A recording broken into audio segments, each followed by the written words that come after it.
music is so brilliantly written for the violin. It's not just that it sounds brilliant, but all the emotion, the sounds and therefore the emotion,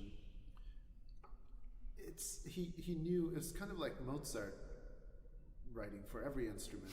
He knew exactly how to bring out, what to write in order to bring out that emotion, right?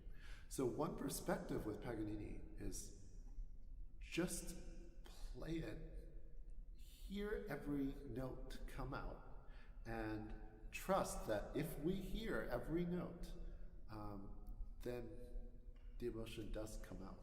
So you have all the right intentions. We're not quite hearing every note, though. Okay, can you try to bring that? Actually, let's do it as an exercise. Play it maybe quite slow, like and hear each note come out, but with the character that you want.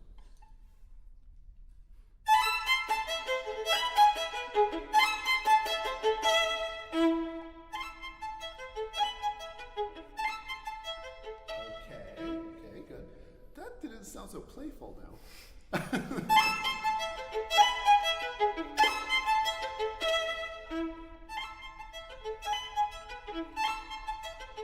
Okay, good. That's better. Now I realize there's some technical issues going on here.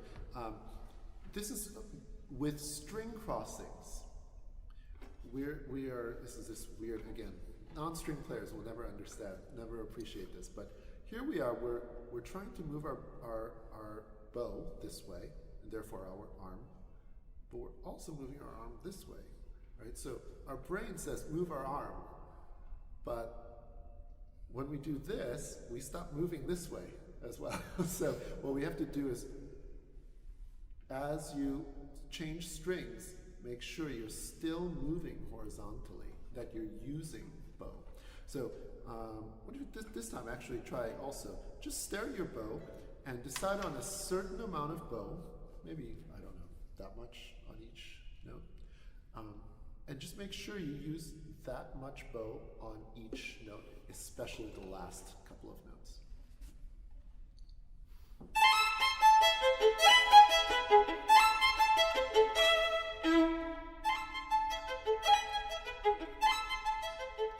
It's better already, especially the last note, okay, the sixth note of the groups. So a good way of practicing everything, anything in general is, so right now you're not using enough bow, right? Use the most bow on that. So it's not going to sound exactly how you want, but it's a really great physical trick.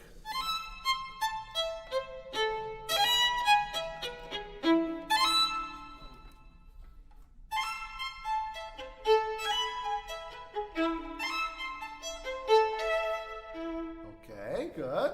And this is also a great chance when you're doing it slowly to really figure out where you are in the bow. Okay?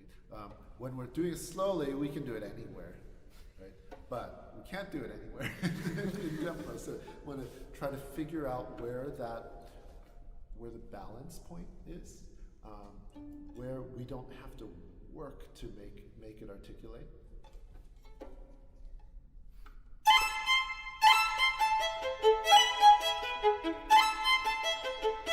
Good, that's better. Do it one more time, that last note.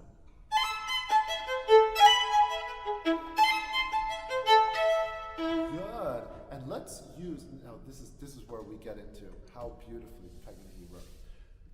This is also something to remember.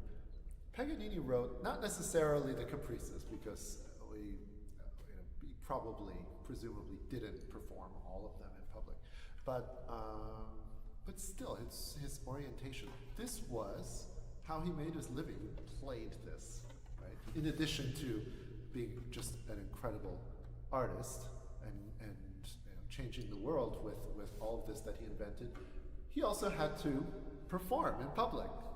And if you were Paganini and you had to make a living playing your own pieces, you're not going to write pieces that you have to practice for 2 years, right? Right? You're going to work with the vocabulary you have presumably that means things that come idiomatically on the violin.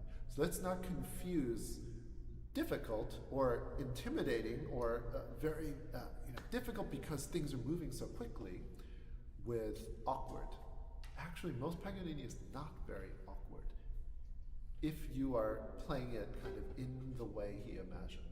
So what's beautiful about this is we can use that last note to get to the next thing. 关注我，学琴不走弯路。